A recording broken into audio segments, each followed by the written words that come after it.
আমেরিকানরা আল্লাহ খোদা মানে না বলেই আমাদের বিশ্বাস, অথচ আমেরিকান প্রেসিডেন্ট শপথ নেওয়ার সময় বাইবেলে হাত রেখে শপথ নেয়, আর বাংলাদেশের প্রেসিডেন্ট মুজিব কোর্টে হাত রেখে শপথ নেয়। আমেরিকান ডলারে লেখা ইন গড উই ট্রাস্ট, ঈশ্বরেই আমাদের আস্থা, আর আমাদের টাকায় লেখা থাকে চাহিবা মাত্র দিতে বাধ্য থাকিবে। সুতরাং America iPhone, Android, Windows, Dell, Coke, Pepsi, Facebook, Google, McDonald, KFC, TOEFL, GRE, Boeing, Airbus, Hollywood, Netflix নানান অজুহাতে চাহিবা মাত্রই আমরা দিতে বাধ্য থাকি।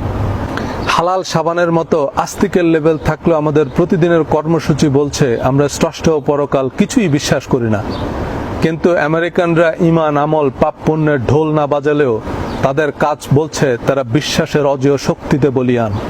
বাইবেল, কোরআন, গীতা, ত্রিপিটক, রামায়ণ, মহাভারত যাই নিয়েই গবেষণা করুক, এদের মাথায় চিন্তাটাই রাজত্বের। আর একই কোরআন আমরা না বুঝে মুখস্থ করে সুর করে তেলাওয়াত করি, প্রতি হরফে 10 নেকি হিসাব করি। আমাদের চিন্তাটাই হচ্ছে জুন্না নিয়ে, ওই যে রাজা মরে রাজ্য লই, হইরা মরে জুন্না লই। ধন্যবাদ।